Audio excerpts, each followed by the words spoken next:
parte de la disponencia tenemos que incluir el asesoramiento, el tiempo, informe, decisión de higiene con los grupos de dieta y alimentación y agua condicionada. En rumiantes, el centro con infecciones de rebotavirus y coronavirus, técnicas inadecuadas de manejo neonatal, porque hay agua seca, presencia de portadores que comidas renales, de higiene en periparto, presencia de portadores latentes, deficiencias nutricionales, falta de inmunidad materna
que como dije, en una extinción se vio muy bien, se ve mejor aquí son las materias. En un mayor momento del campo se pega que estos tapetes de vacíos gas negativos en la periferia de la instancia solar de crisis progresiva. Hay una colada de gas de fosfatina. En una mayo, bueno, este es un caso de un tener como lesiones neuronales multifocales generalizadas y de una ovina que es daño en un cerebro focal. ¿Siguiente? Y en una hepatitis biogranulomatosa, la base conocemos lo que son casos en ovinas. En una barrio encontramos un hígado de cara que presenta inoperable, pocos neuronales diseminadas de brazos y semifumes de color amarillo, pálido, ocasionalmente elevadas y después se puede de lengua. Y acá no contamos una histología, pero hay una tinción. Se observa ejercicios de vieja erosinófila y anda en el interior de algunos histocitos y se observa grupos, digamos, tipos. La impresión, bueno, sí, es un cultivo de golopocos y con eso confirmaron la especie. Es una extinción específica de Sandifor. Ya que encontramos esta crisis de la neumonía biogranulomatosa característica de este agente ecológico en una cadena. Acá se ve de que numerosos macrófagos en todo el centro necrótico y contienen uno o tres vacíos que señalan las fechas en su citoplasma. Ya, eso sí.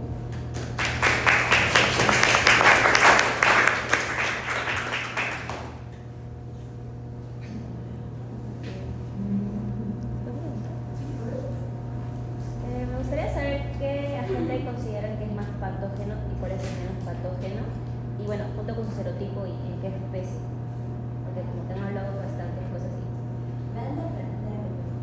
Depende mucho de la gente, no solo de la especie, porque si te das cuenta, por ejemplo, los cocos, si sabemos que el plasma tipo A es el más común, se da en kilos y usualmente también se puede dar en kilos, pero más es específico para el kilo, o sea, puede ser mucho más alto de esta especie. Ahora, referente a otros, como mencioné, por ejemplo, la salmonela. En temas de consumo, los más importantes bajares de encontrar en una granja, en un criadero, sería justamente Fibrobulbus y el Apophis ovis, que causa tantos abortos en bovinas y ovinas. Y en la lecoporo es más. La lecoporo es una especie ave porque es de la microbiota, cerca había tener que tener cuidado con las infecciones previas. Enfermedades previas del legumen. Y en la Colococcus X más es como un problema de los ovinos de consumo. Pero más sería la salmonela, ¿no? Salmonela.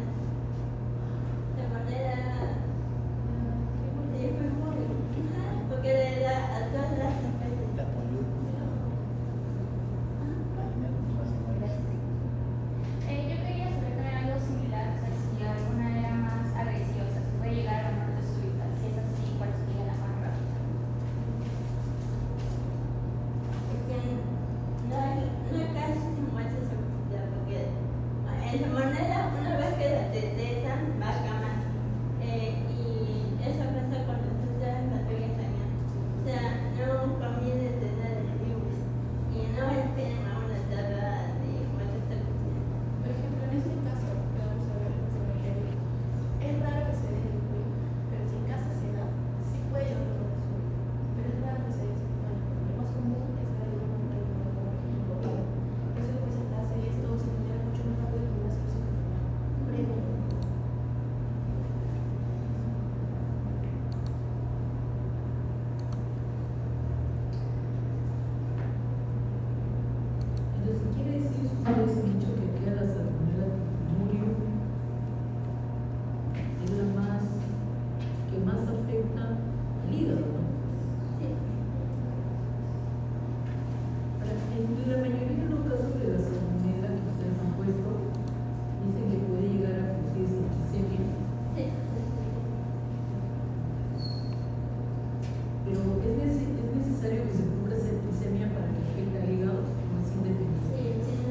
la muerte súbita.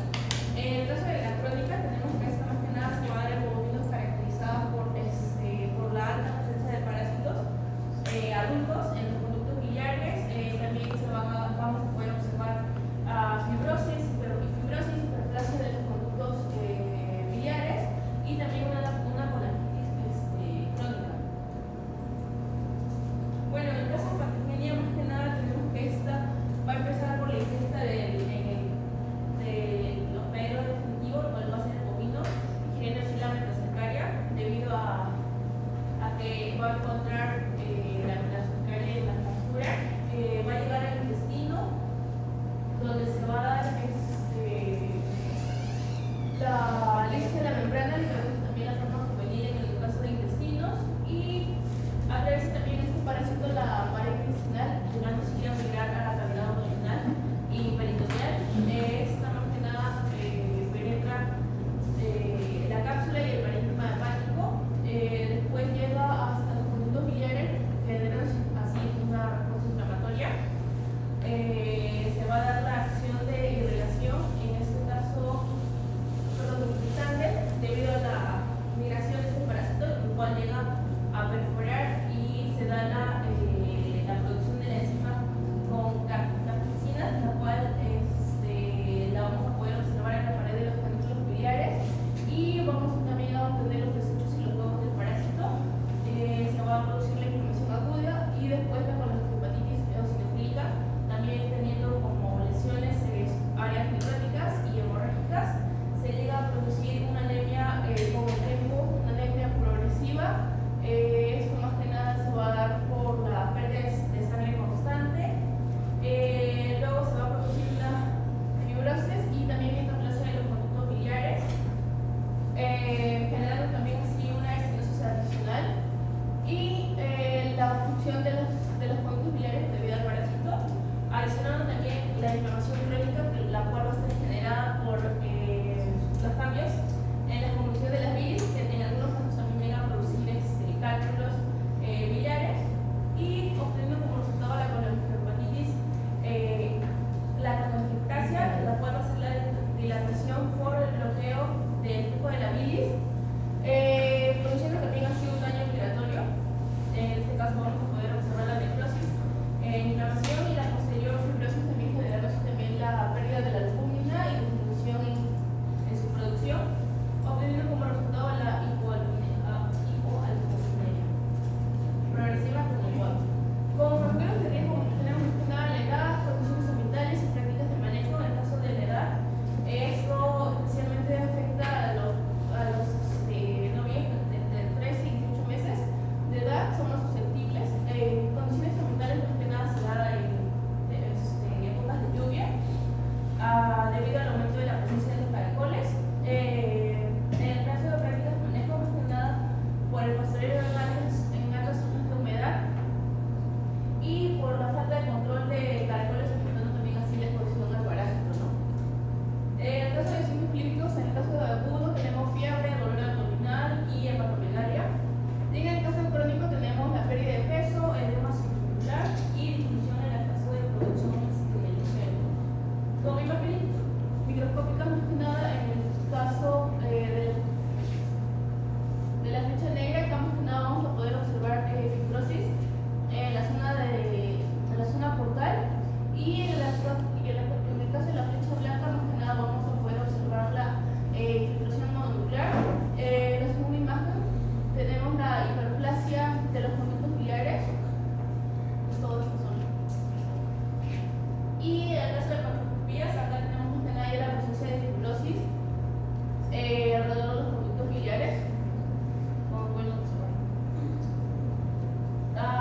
En esta imagen tenemos también la colangiohepatitis, la cual vamos a poder observar la fibrosis en estas zonas con presencia de presión hepática, y en la imagen número B también los conductos biliares van a estar de manera cruzada, y podemos observar también acá la fibrosis en el caso del parénquima. Hablando de la colangiohepatitis por inmerestida en conejos, bueno, experiencia, la definición es que la colangiohepatitis por inmerestida es una enfermedad parasitaria hepática que afecta principalmente a conejos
médico, si no va de frente libre.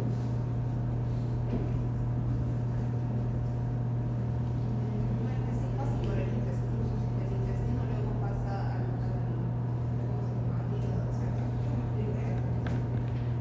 los oquistas van a incursionar en el duodeno y van a liberar los trocitos del intestinal, luego van a entrar a los trocitos del sistema portal hepático, entonces de todas maneras pasa por el Entonces, si yo encuentro un animal que tiene media en el hígado, necesariamente lo voy a encontrar también en el intestino. Claro, porque hay que delatar la cápsula del cuerpo. vamos a encontrar en los oídos.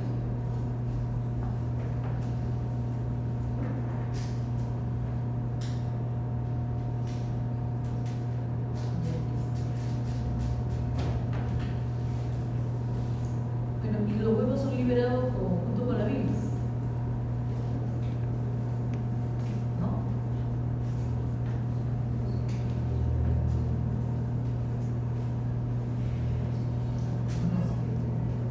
Sí.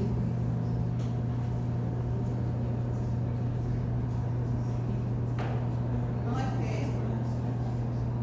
como dije, los huevos, va a haber una fase asexual y sexual, que es la mitogonia. Ahí van a otra vez ir transportados hacia el intestino. En el intestino van a eliminar con las heces los oquistes, que son pequeños maduros, y en el ambiente van a volverse maduros, y es ahí que los oquistes maduros es su forma funcional.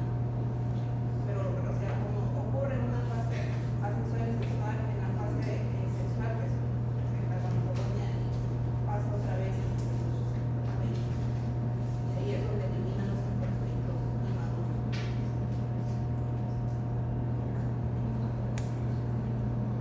O sea, ¿pero qué es lo que elimina el conejo? Las heces. Heces por los mismos, como oquistes. Oquistes inmaduros se eliminan y los oquistes maduros bien, pero esos oquistes inmaduros en el medio ambiente se vuelven inmaduros. O sea, los oquistes inmaduros en el medio ambiente se vuelven inmaduros y los conejos se ingieren. Pueden ser de agua o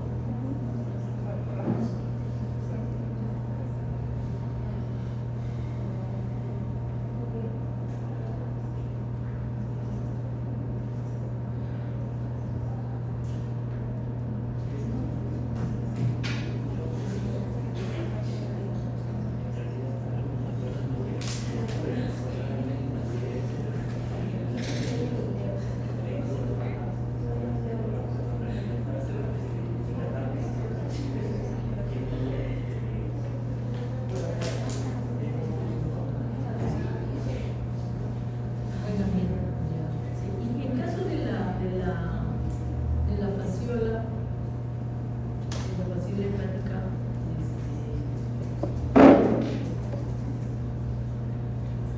todos los casos de fasciola hepática siempre van a terminar, van a cursar con una colangiopatitis o solamente con una colangitis. No, sí termina con una competencia, porque al final el parásito llega a encontrarse en el hígado. Pero el parásito, por ejemplo, vive fuera, no vive dentro de la célula.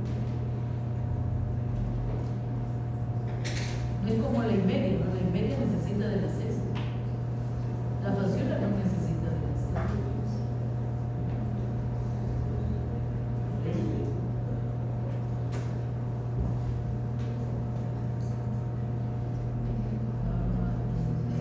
Atraviesa la pared intestinal y migra a la cavidad peritoneal. Migra al hígado penetrando cápsula y pared y llega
como tejido de ligamento periodontal. Y lo que va a producir es que va a haber una masa firme y generalmente va a estar presente en el encierro austral o interdental. Luego tenemos el ameloblastoma agantomatoso. También se puede dar por una inflamación crónica o también puede ser por mutaciones en genes de crecimiento celular que van a activar aquella proliferación de aquel tejido epitelial odontogénico. Tenemos que en estas las células odontogénicas van a proliferarse de manera desorganizada pero van a tener un patrón característico donde vamos a tener que va a haber las células epitelioides o celoides que van a crecer con una polinización invertida nuclear. Y también va a haber presencia de metastasia escamosa, lo cual va a ser en el centro con epitelio y el engrosamiento del epitelio. También vamos a tener que esto va a hacer la destrucción del tejido óseo mediante una presión y liberación de enzimas como la metaloproteinasas, y como manifestaciones clínicas tenemos que va a haber una masa firme en la encía, usualmente en el rostral mandibular, que puede ulcerarse, sangrar o puede hacer un desplazamiento dentario. Radiografía. Se puede observar la lesión osteolítica mediante las radiografías. Como diagnóstico diferencial también le agregué que podía ser debido al papiloma canino. Este es un virus y va a crecer múltiplemente y rápidamente. Y tumores malignos como el melanosarcoma, que es una neoplasia maligna de melanocitos con crecimiento rápido, metastásica e invasiva. Y la hiperplasia gingival canina, que es un crecimiento del tejido gingival. Como factores de riesgo, tales como las causas, pueden ser la edad, por un sistema inmune más debilitado, por una predisposición genética como las razas braquicéfalas, o también por el higiene bucal, por la acumulación de sal o placa, y el sistema inmunológico debilitado. En signos clínicos va a haber una disminución del apetito, obviamente, porque no van a poder masticar bien, o el dolor, el malestar. Va a haber paveo, un mal aliento por la mala higiene, va a haber un sangrado en la boca, van a querer masticar de un lado de la boca, de acuerdo a donde se encuentra el bulto, y va a haber una renuncia a atrapar juguetes o jugar, y va a haber deformidades faciales o un pequeño hinchazón en la mandíbula. También van a haber pérdida o desplazamiento de los dientes. Imágenes más. Acá lo que podemos ver es una ameloblastoma agantomatoso. Esto es un perro de 10 años de edad, lo cual podemos ver acá que se va a observar una masa gingival en el colmillo mandibular izquierdo, donde vamos a ver irregulares y delimitados, lo cual va a levantar un pequeño el colmillo y va a deformar aquella mandíbula levemente. Acá podemos ver a la figura A, que hay a nivel epitelial. Lo que podemos observar es que va a haber un engrosamiento de aquellos estratos, que son estos de aquí. Y en la figura B podemos observar que las islas se van a agrupar y van a presentar altas o núcleo polarizado, y estas van a estar rodeando una zona central compuesta por una red laxa de células fusiformes. Y en la C podemos ver que en capas más profundas se va a encontrar masas irregulares o cordones de células epiteliales con un mínimo de estroma. Células de diferente tamaño, poliquilocitosis o núcleos grandes de morfología ovoide, y su citoplasma va a ser eosinofílico pálido con diferentes grados de degeneración válida. Luego tenemos ameloblastoma. Este es un caso de una perrita, lo que podemos ver el crecimiento grande de aquel epuli de raza Foster chilena, de Sales.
invasivo, pero al hueso subyacente, no a otras partes.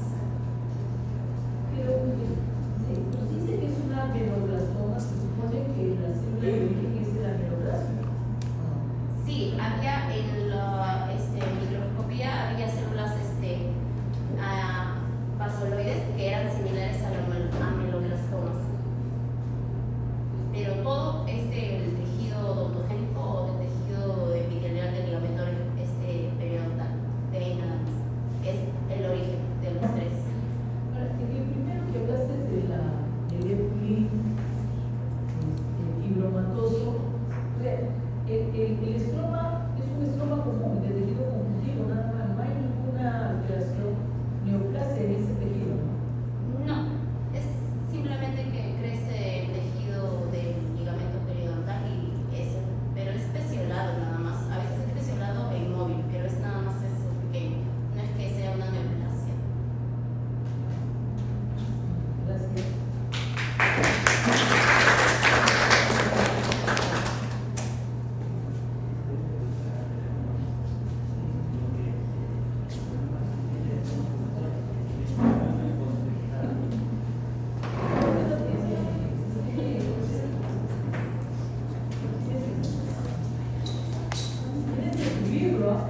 Sí, yo le envié el correo, profesora. Y lo subí el link al de donde está el mensaje de Ani.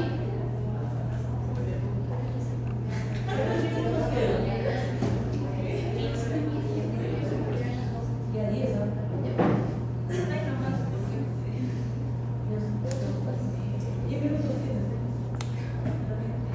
Buenos días, profesora, mis compañeros. Vamos a poner el tema de lo que es pancreatitis. Tenemos que es la pancreatitis aguda en perros. ¿Qué es una pancreatitis como tal? Es una inflamación súbita del páncreas provocada por alteración prematura de las vías digestivas. ¿Cómo interactúan con los factores de la digestión que derivan de necrosis y respuesta inflamatoria del sistema potencialmente mortales en ciertas ocasiones? Las principales causas y factores de riesgo que son una pancreatitis aguda, tenemos que son factores nutricionales y metabólicos, son dietas ricas en grasas, inequilibrio alimentario, obesidad y otros factores. Factores endocrinos que son la diabetes mellitus, hiperanocorticismo, hipotiroidismo y hipercalcemia también, ¿no? Y también tenemos lo que son fármacos tóxicos que pueden causar este tipo de pancreatitis, que son los corticoides, diuréticos, promueven potasio, acidoprina y fenobarbital. Lo que son otros casos con traumas, isquemia, confusión, golpes abdominales, accidente de tráfico, hipertensión coronaria, cirugía de hipertensión.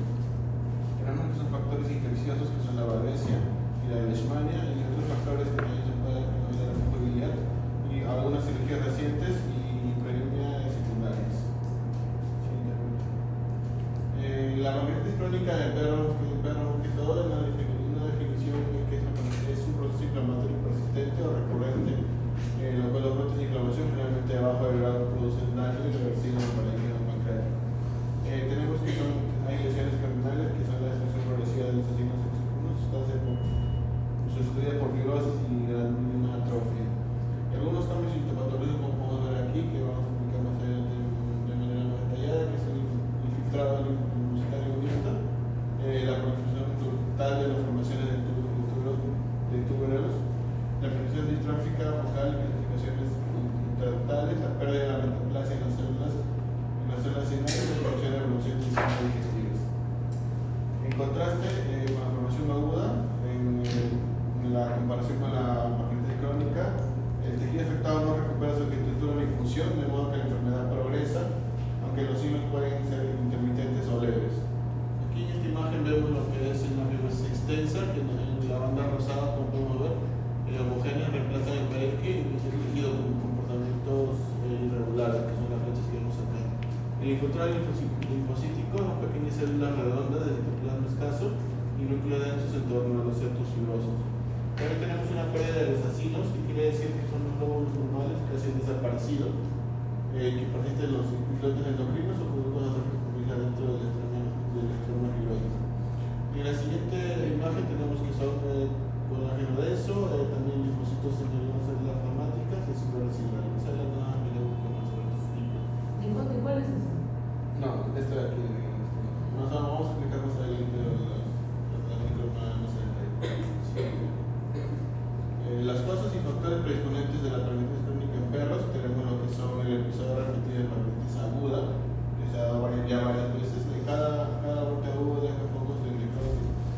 necrosis, la acumulación de cicatrices, una pérdida de signos, el retraso mental. Este caso se da en lo que son el Spaniel, el Schnauzer miniatura y York. Tenemos también lo que es la obstrucción crónica del conducto pancreático, que es la presión intraductal 1, distensión, inflamación crudital, esclerosis concéntrica. En este caso tenemos una pancreatitis ductales, quistes, neoplasias periangulares. También tenemos otro mecanismo que es la autoinmunidad, la pancreatitis linfocitaria. En este caso, en función de los detalles, infiltrado de la CD3 con la expresión de la LG4, en algunas series producen una agresión directa a los conductos. En este caso se da en el cable Spaniel y en el Spring Spaniel. También tenemos la hiperlipidemia y la hipertrigliceridemia sostenida, aumento de la viscosidad sanguínea y la lipotoxicidad, que nos causa una isquemia microvascular, el efectivo y la autosediación. Este tipo de problemas se dan en la miniatura y en el proceso del SP2. Y las anomalías genéticas de lo que tenemos del trifinógeno y la inhibición. Los fármacos, en este caso, son fármacos prooxidantes como fenobarbital, acitoprina y generación de inflamación de bajo grupo de grado mantenida. En este caso no hay mucha investigación, se dan en humanos, pero hay ciertos casos que se han dado en caninos. Luego tenemos la presentación, formas de tipos, forma de pancreatitis, que es la aguda dermatosa, que es una inflamación leve, intersticial y tiene un buen pronóstico y se puede curar de manera exitosa. Lo que es la aguda hemorrágica necrotizante, que tiene una destrucción parenquimatosa, hemorragia, tiene alta mortalidad. La crónica obstructiva, que ya tiene una estenosis accidental, dilatación atriofetal y puede detenerse si la obstrucción es resuelta ya con cirugía. La crónica intersticial fibrosa es una fibrosis difusa y infiltrada al linfoplasmatario, y el IP posible y es bastante un pronóstico bastante reservado.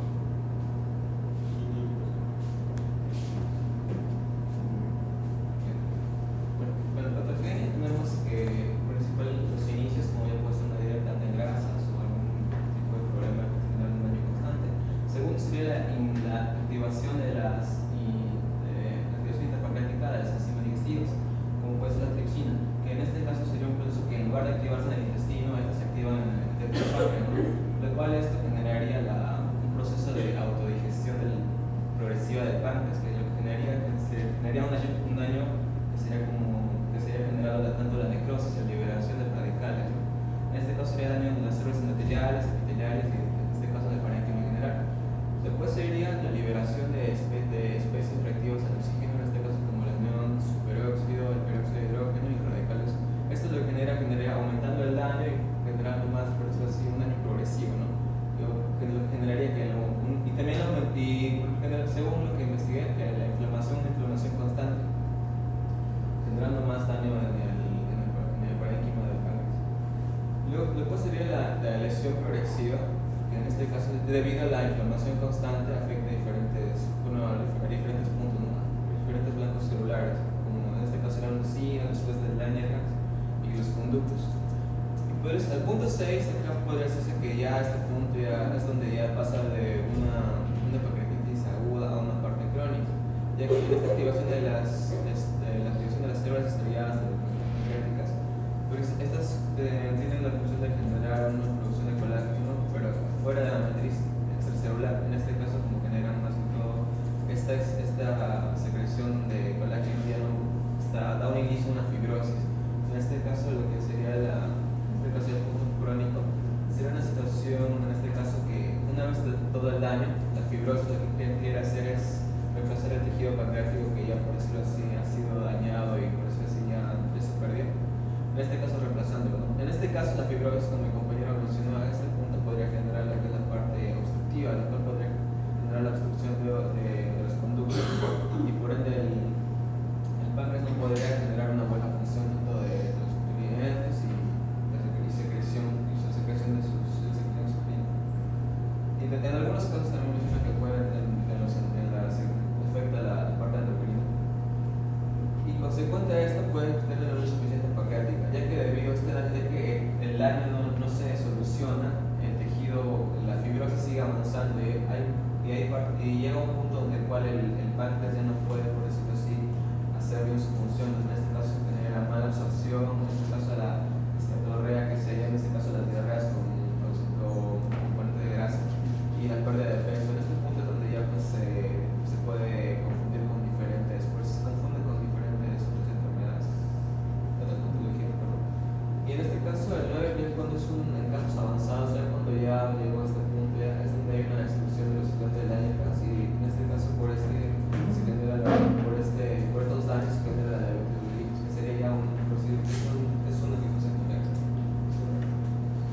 Bueno, en este caso, para saber más la diferencia entre la colitis aguda y la colitis crónica, tenemos acá dos imágenes. En este caso, en la imagen superior lo que se puede ver es de que debido a la producción de las enzimas como se mencionó con la tripsina, esto desarrolla una inflamación aguda, ¿no? Generando daño vascular y edema.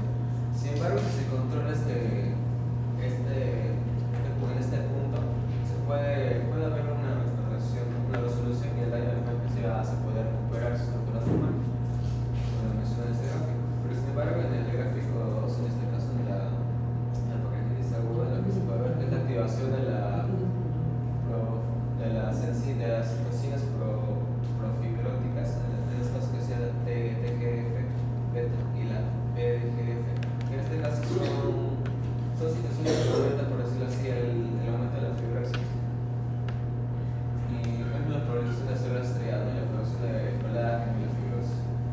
Bueno, en este caso genera, como ya se ha dañado el parénquima pancreático, se intenta reemplazar por tejido. La parénquima se intenta reemplazarlo por la fibrosis.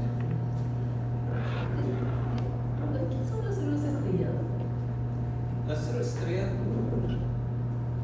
pero generalmente mencionan que se encuentran acá, se encuentran de la producción y que se encargan de la producción, pero no, en este caso en la pancreatitis crónica, ellas en lugar de producirlo rodeando el páncreas, estas como generan la fibrosis ya para adentro, ¿no? Porque al haber un daño constante y ese tejido pancreático ya no es, el parénquima pancreático ya no es funcional, como que intenta reemplazarlo, ¿no? Como un proceso de curación y mediante también la inflamación. Ya, y en los signos clínicos, como se mencionó, se pueden confundir mucho. En este caso hay vómitos, que es muy común en este caso, porque el pancreatitis irrita en este caso el estómago, hay el dolor abdominal, específicamente en el cuadrante craneal derecho, donde puede haber una resistencia al movimiento, no presta movimiento, no quieren moverse, así como que los toquen por esta parte. Hay una letargia, una depresión, hay donde por ser un proceso inflamatorio sistémico y en este caso cuando se llega a la crónica, en este caso generan un dolor constante con una inflamación y la diarrea en este caso que como mencioné las patogenias puede haber cierto contenido de grasa y en este caso son constantes. ¿Sí? Bueno, y en factores de riesgo en este caso voy a mencionar los más importantes en este caso que sería el factor genético como el Cocker Spaniel, el compañero mencionó el Schnauzer, el Yorkshire y razas que por lo general están propuestas mucho a la obesidad, ya que, por decirlo así, son predisponentes, pero debido a que tienen un alto contenido de grasa, por decirlo así, generan que el páncreas tenga un daño, más que todo, un daño constante por eso. El daño metabólico, la obesidad, nos aumenta la inflamación sistémica y altera el metabolismo, causando daño vascular y pancreático. Y en este caso, como los fármacos, como también mencionó mi compañero, que en este caso eran los corticoides,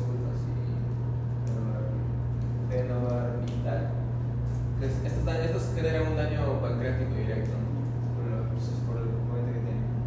Y las cirugías, y en el caso de golpes y cirugías, ¿no? En este caso como sería un daño directo ahí, que no una inflamación directa del páncreas, en este caso por un estomatírico.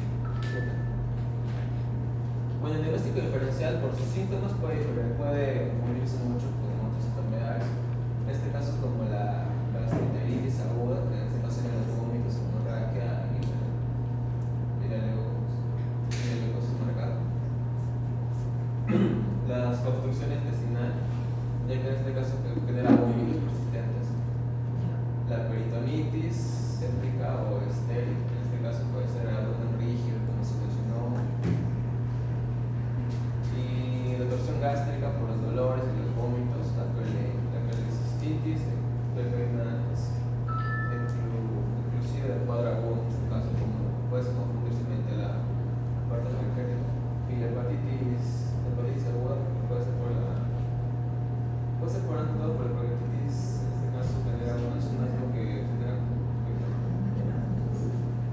pancreatitis aguda. ¿Sí?